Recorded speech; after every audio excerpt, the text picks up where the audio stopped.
32절부터입니다.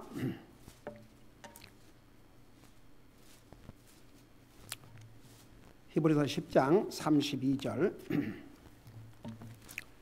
우리 32절에서 34절까지 우리 같이 읽겠습니다. 같이 읽습니다. 시작. 그러나 너희가 조명을 받은 뒤에 고난의 큰 싸움을 견뎌냈던 이전의 날들을 회상해보라. 한편으로는 너희가 비방과 고난으로 말미암아 구경거리가 되고 또 한편으로는 그렇게 취급받은 자들과 사귀는 자들이 되었으니 너희에게 하늘에 더 낫고 영구한 실체가 있는 줄 너희 자신이 알므로 결박 중에 있는 나를 너희가 불쌍히 여기고 너희 재산을 노력당하는 것도 기쁘게 여겼느니라. 아멘. 앉으시 바랍니다.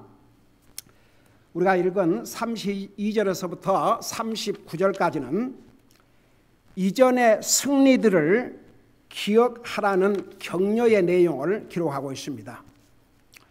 여러분, 우리가 사도행전을 보면 초대교회 성도들이 얼마나 많은 핍박을 당하고 우리 사도행전 6장에 보면 최초의 순교자가 나오지요. 스데반. 여러분, 그 양반이 왜 돌에 맞아 죽었습니까? 도적질했어요? 사람을 죽였습니까? 아니면 누구를 해쳤습니까? 그리스도의 복음을 전하는 그 이유로. 그러니까 보세요. 이 믿음 생활하는 게 그런 것 같아요. 너무 편하면요 믿음이 강해질 것 같죠. 정반대예요. 왜 도리어 핍박을 받으면 그리스도인들이 강해진 줄 아십니까? 그래서 때로는 연단과 시련이 필요해요. 근데 너무 편하면 더 믿음이 강하게 세워지는 게 아니라 더 믿음이 연약해져 버립니다. 여러분, 믿음은 절대 너무나 비싼 것이어서 저절로 지켜지지 않습니다. 여러분, 이 세상에 값진 것은 잘 지켜야 됩니다. 그렇지 아니하면 잃습니다. 여러분, 그 믿음의 그 가치, 믿음의 파워를 생각해 보세요. 우리를 영원한 지옥으로부터 영원한 하늘나라 가게 만드는 것이 믿음입니다. 한번 생각해 봐요. 그리고 우리 인생은 어차피 죄 많은 인생들이어서 참 하나님을 기쁘게 하기가 어렵습니다. 우리가 구원받은 하나님의 자녀라도 솔직히 말해서 우선은 내가 먼저가 될 때가 많지 않습니까?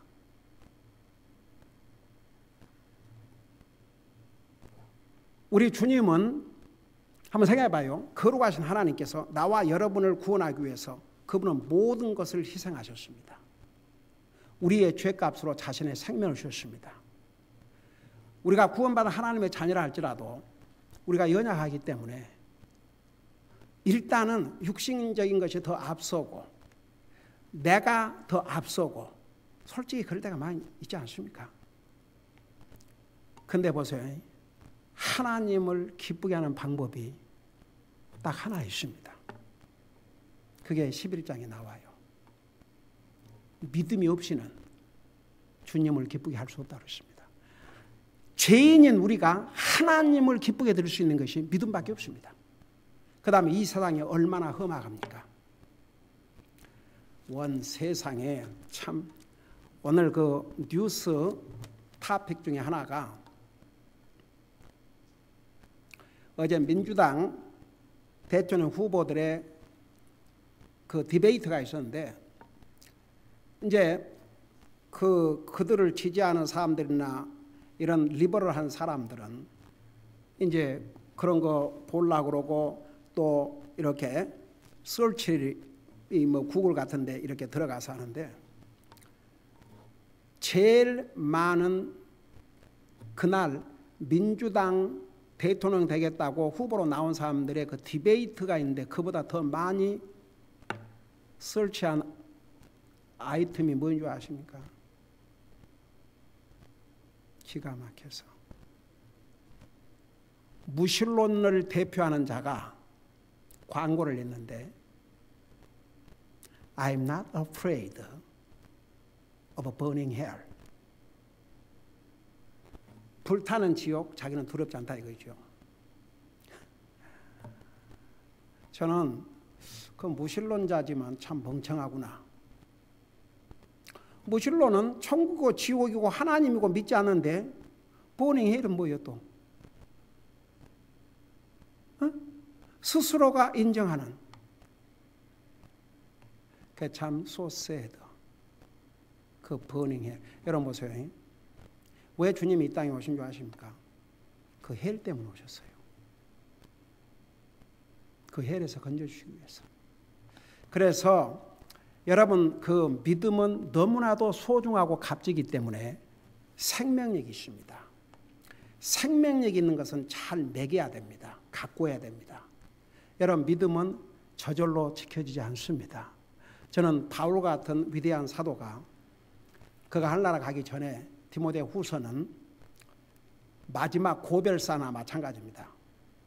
그의 일생을 세 말로 표현했어요. 선한 싸움을 싸우고, 첫째가 달려갈 길을 마치고 내 믿음을 지켰으니. 한번 생각해봐요.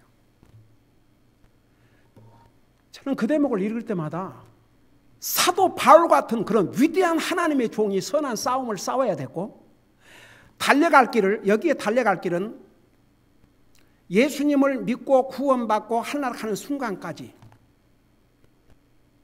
주님을 충실하게 섬기는 거죠. 그리고 내 믿음을 지켰으니 그랬어요.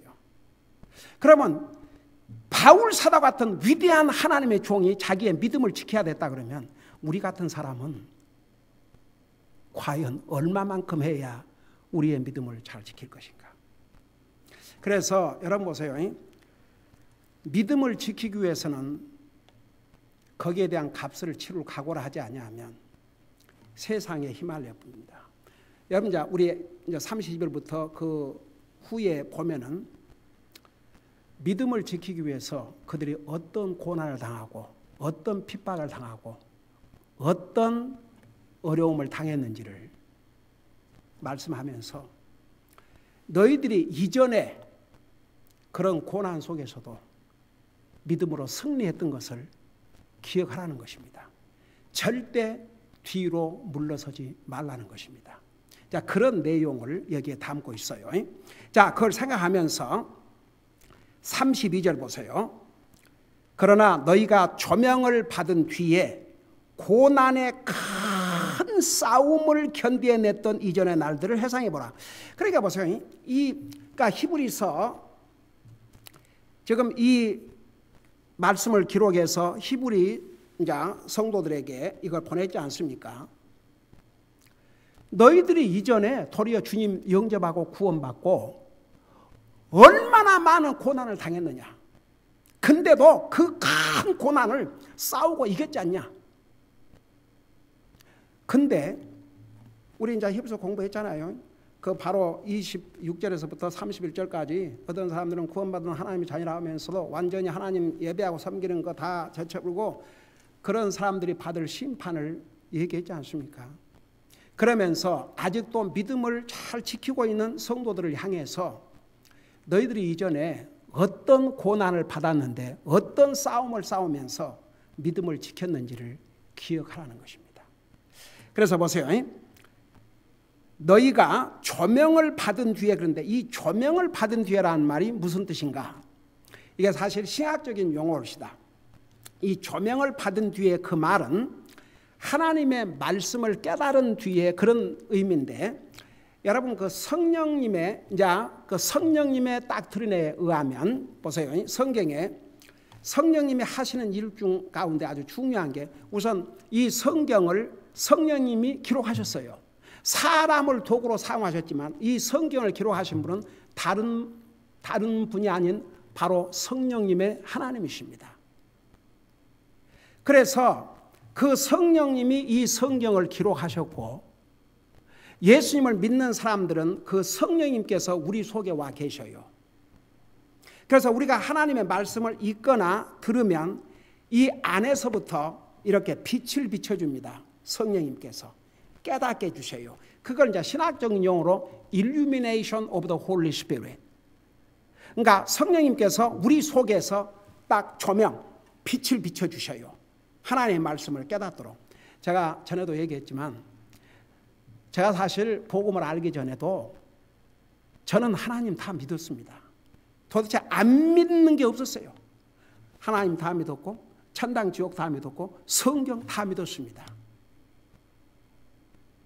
근데 그냥 전부 수박 겉핥기라고 그러죠. 하나도 깊은 내용을 몰랐던 것 같아요. 근데 제가 주님을 영접하고 구원받고 복음을 깨닫고 난 다음에 가장 놀라운 일, 가장 놀라운 변화가 하나님의 말씀을 읽고 들을 때 깨닫는 게 완전히 달랐습니다. 너무나도 신기했습니다. 전에도 저는요 성경을 많이 읽었더랬어요. 제가 복음을 하기 전에 목사 되기 전에도. 그래서 교회에서 성경 퀴즈 그러면 내가 항상 잘했어요. 1등도 하고. 그러니까 성경에 대해서 무례한이 아니었습니다. 그럼에도 불구하고 하나도 그 깊은 진리 하나도 분명한 게 없었습니다. 근데 제가 복음을 알고 주님을 영접한 다음에 놀라운 변화는 하나님의 말씀을 읽고 듣고 깨닫는 게 완전히 달라졌습니다. 나중에 제가 신학교 와서 알았어요. 그 이유를. 그게 바로 이 성령의 illumination of the Holy Spirit, 성령의 조명. 그래서 여기에 조명이라는 단어를 사용하는 이유가 바로 우리 속에서부터 성령님께서 빛을 비춰주시는 거죠. 보세요. 예를 들어서 어떤 사람이 글을 썼는데 그 글을 자기가 쓰지 않는 사람에게 이걸 읽고 이 글을 쓴 사람의 라이터의 생각과 마음과 그 사람의 사상을 얘기해 보라 그러면 각각 다를 수 있습니다. 근데 그걸 가장 정확하게 풀어서 설명해 줄 수 있는 사람은 바로 쓴 사람이에요. 마찬가지입니다. 그래서 여기에 너희가 조명을 받은 뒤에 그 말은 하나님의 말씀을 깨달은 다음에, 그러니까 하나님의 말씀을 그냥 듣고 지나가는 것이 아니고 하나님의 말씀을 깨닫고 알고 네 마음속에 받아들인 다음에, 그래서 왜 이 조명이라는 단어를 사용했냐 그러면 하나님이신 성령님께서 우리 속에 오셔서 우리 속에서 이렇게 비춰주시거든요. 그래서 구원받은 하나님의 자녀는요 하나님의 말씀을 듣고 깨닫는 게 달라요. 저는 그동안 목회하면서 참 별의별 경험을 다 했는데 그중 하나가 어떤 사람들이 이렇게 방문을 하잖아요. 다른 시간은 다 잘 듣습니다. 광고 시간, 선교, 사님들 편지 다 들어요. 근데 말씀만 전하기 시작하면 갑자기 눈이 사방천지로 돌아가면 그 사람은요 예배 끝나기가 바쁘게 사라지고 없어요. 근데 어떤 방문을 했는데 굉장히 말씀을 잘 듣는 사람이 있어요. 전에 한 그 부부가 왔다가 그 남편 때문에 결국은 그 부인은 정말 우리 교회에 이렇게 말씀을 전하는 곳, 그렇게 우리 교회에 오기를 원했지만 그 남편이 자기 뭐 안 시켜준다고. 자기 이거 아침에 와서 30분 동안 찬송가. 그래서 제가 물었죠. 교회는 구원받은 성도들의 모임이기 때문에 음악을 전공했다고 해서 그것만 가지고 찬송을 리드하는 게 아니고 우선 주님과의 관계가 분명해야 된다. 예수님을 영접했냐? 구원받았냐? 그 간단한 대답을 못하고 제가 은혜교회에서 하는 그 기도원을 갔는데 거기 기도원 목사님이 저더러 마음이 답답하다 그랬더니 마태복음을 읽어보라고. 그래서 마태복음을 저 28장을 읽었대요. 그랬더니 마음이 시원하더랍니다. 그래요. 하여간 성경을 읽는 거 잘하셨습니다. 그런데 정말 주님을 내 마음속에 영접하고 구원받은 하나님의 자녀가 되십니까? 언제 세상을 떠나도 하늘나라 갈 수 있습니까? 그 대답을 안 하는 거예요. 근데 그 부인은 정확한 답을 딱 하는 거예요. 예, 저는 하나가 확신입니다. 있습니다. 저는 예수님을 나의 구주로 믿습니다. 영접했습니다. 어느 해에 영접했습니다. 정확한 답이. 그러면 하늘나라 간다고 어떻게 믿습니까? 하나님 말씀에 약속하셨기 때문에. 그래서 이 교회에 와서 앞에서 찬송을 리드하려면 성경대로 구원받고 성경대로 침례받고 그리고 교회의 모든 모임에 늦지 않고 빠지 않고 참여하고 하나님 앞에 소득의 11조와 헌금으로 하나님의 사역을 지원하고 우리 성도들이 볼 때도 저분은 앞에 나와서 하나님의 찬양을 인도할 수 있는 그런 분이다. 그런 신임을 받아야 목사가 임명하는 거지. 그러니까 떠났죠. 오늘날 교회가 아무런 기준도 없이 제가 한 번은 옛날에 한 30명 찬양대원을 가지고 있는 교회에서 장애 찬양 중인데 우리 교회 와서 헌신하겠다 이거예요. 그래서 누가 나한테 그런 연락이 왔어요. 우리는 그 누구도 환영이다. 근데 이 교회 와서 찬양을 지휘하고 찬양하려면 성경의 기본적인 거. 첫째는 주님을 영접하고 구원받고 성경대로 침례에 순종하고 그런 걸 다 얘기를 해줬어요.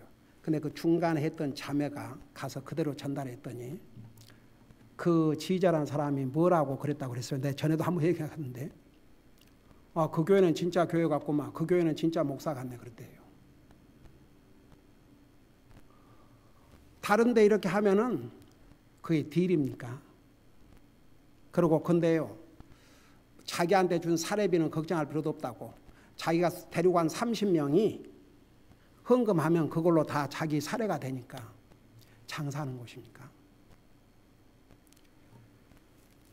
여러분 봐요. 절대 우리가 어떤 사람이 교회만 나간다고 해서 그 사람이 그리스도인이다 할 수 없는 이유가 그래서 그래요. 정말 예수님을 믿어야 됩니다. 정말 예수님 믿으면요. 하나님 말씀을 깨닫는 것부터 달라집니다. 반드시 달라지게 되어 있습니다. 그래서 변화가 돼요. 여러분 구원받은 하나님의 자녀가 구원받기 전이나 후나 똑같다 그러면 그건 something wrong입니다. 절대 똑같을 수가 없습니다. 왜 그런 거 아니? 바로 이 조명, 성령님께서 우리 속에 조명을 해주기 때문에 예수님을 영접하고 구원받으면 성령님이 우리 속에 오셔서 다 빛을 비춰주셔요. 그래서 깨닫는 게 완전히 달라집니다. 그래서 너희가 조명을 받은 뒤에 고난의 큰 싸움을 견뎌냈던 이전의 날들을 회상해보라. 그러니까 보세요. 고난은 아무라도 받는 게 아닙니다. 솔직히 옛날에 저희 어머님 그 30대의 젊은 나이에 그 일제 시대 때 감옥에 갔지만 그 교회 식구들 중에서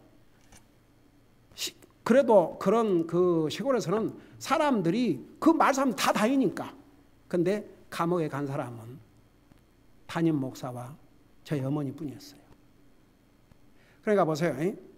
정말 주님을 영접하고 구원받은 하나님의 자녀는요. 알아요. 고난이 올 때 절대 그 고난에서 져서는 안 된다는 거. 그러니까 너희가 조명을 받은 뒤에 고난의 큰 싸움을 견디어냈던 이전의 날들을 회상해보라. 그러니까 이 성도들에게 너희가 이제 예를 들어 지금은 고난을 많이 안 당한다 할지라도 그러니까 고난을 덜 당하니까 믿음이 해해질 수 있거든요. 그러니까 이 성도들에게 뭐라고 격려하고 있냐 그러면 너희가 조명을 받은 뒤에 그 말은 구원받은 다음에 하나님의 말씀을 깨닫고 받아들인 다음에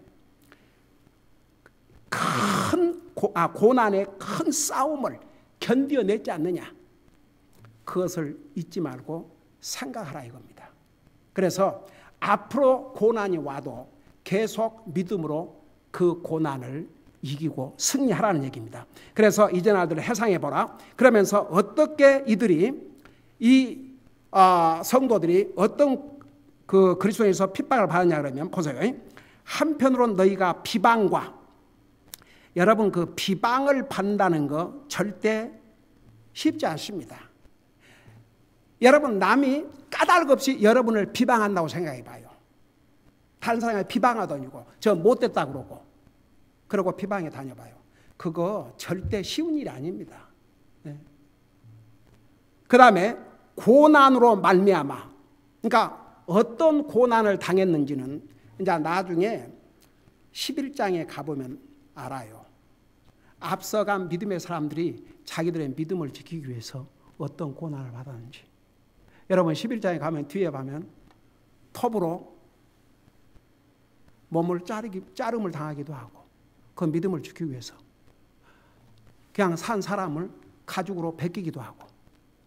여러분 예수님의 12 제자 중 가운데 토마,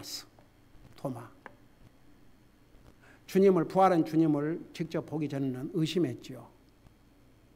내가 그의 손자국과 발자국, 옆구리를 보지 않고는 못 믿겠다.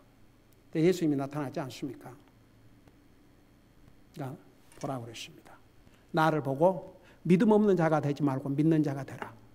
안 짚어봤어요. 예수님을 보자마자 주여. 그는 마지막까지 살아계신 주님을 증거하다가 붙잡혀서 온몸에 가죽을 다 벗김을 당하고, 옛날에 12 사도가 어떤 모습으로 순교 당했는지를 한번 몇 달에 걸쳐서 몇 주에 걸쳐서 전한 적이 있습니다. 그래서 보세요. 한편으로 비방과 고난으로 말미암아 구경거리가 되고, 그러니까 남의 구경거리, 조롱거리. 예를 들어서 저 아무개 그러니까 믿는다는 그 이유 때문에 모든 사람들이 조롱하고 외면하고 하나님의 웃음거리. 그래서 구경거리가 되고, 또 한편으로는 그렇게 취급받은 자들과 사귀는 자들이 되었으니, 그게 무슨 얘기인 줄 아세요? 여러분 이 시대, 이때는 보세요. 지금도 마찬가지겠지만 이 고난받는 곳에서는, 공산주의나 모선학과 이런 데서는, 이때는 그렇게 핍박받고 고난받는 사람들 완전히 외인 취급받고 조롱거리고 다 외면당하는 거죠. 그러니까 그들과 친구가 될 수밖에 없어요. 여러분 이란에서 어떤 사람이 구원받으면 금방 많은 성경 공부 안 하고 했어도 그 예수님을 믿은 그 믿음 때문에, 그 믿음 주님을 받아들이면 그들이 얼른 결속을 해가지고 2명이 모이든 3명이 모이든 거기서 바이블 스터디를 하고, 그러면서 또 거기에서 또 다른 사람에게 전하고 또 다른 사람에게 전하고 그런다고 하지 않습니까? 그래서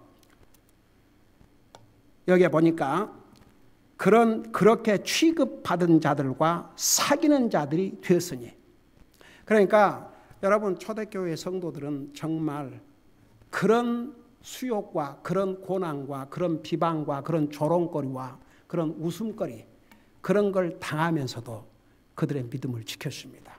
싸워 이겼습니다.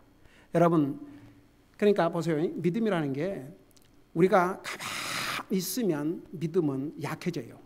왜 제가 여러분들에게 매일 기도해라, 매일 말씀 읽어라, 교회 모든 모임에 빠지지 말고 참여해서 주님을 예배하고 섬겨라, 그걸 안 하면요 우리의 믿음은 금방 약해져 버립니다. 더더구나 사탄은 우리가 받은 구원을 빼앗아갈 수 없지만 하나님과의 사이를 방해하고, 하나님을 예배하고 섬기는 것으로 방해하고, 하나님 말씀과 교회로부터 멀리하게 하고, 사탄은 수가지 방법으로, 정말 수많은 방법으로 그리스도들을 유혹합니다. 그래서 여러분 우리가 이렇게 편안하게 산다고 해서 방심하면 안 됩니다. 그러다 보면 우리 자신도 모르게 우리의 믿음이 약해져 버립니다. 그래서 아무리 우리는 좋은 환경에 산다 할지라도 정말 그 어려운 상황에서 그야말로 모슬람학과나 공산육과에서 언더그라운드 이 지하에서 목숨 걸고 주님 섬기는 그들을 우리가 생각하면서 기도하고 우리 자신을 돌아보고 우리 앞에라도 앞으로 우리는 몰라요. 어떤 고난이 영적인 고난이 닥쳐올지 어떤 고난이 온다 할지라도 능히 이기고 승리할 수 있는 그런 믿음의 사람으로 계속 나를 붙들어 달라고 기도해야 됩니다. 기도하십시다. 사랑의 아버지 하나님, 구원받은 하나님의 자녀가 된 다음에도 도리어 너무 편하면 믿음이 해이해지지만 도리어 고난을 받게 되면 그 고난을 싸워 이기는 강하고 담대한 그런 믿음을 가졌던 우리 그리스도인의 역사를 우리가 봅니다. 우리 아버지 하나님, 이 성경에 특별히 히브리서에 나타난 이 성도들도 얼마나 많은 고난과 핍박을 받았습니까? 그러나 그들은 그 고난에서 지지 아니하고 큰 싸움으로 이기고 승리했음을 우리가 보았습니다. 정말 우리가 살고 있는 세상은 악합니다. 그러면서 너무나 편리한 세상, 아무런 우리의 믿음 때문에 핍박받고 고난받는 그런 상황이 없기 때문에 도리어 우리 믿음이 연약해질 수 있다는 거 우리 잊지 말게 하시고 항상 기도와 말씀과 또 주님을 섬김과 예배를 통해서 우리의 믿음을 굳건히 지켜나갈 수 있도록 도와주시옵소서. 감사합니다. 사랑합니다. 예수님의 이름으로 감사 기도드리옵나이다. 아멘.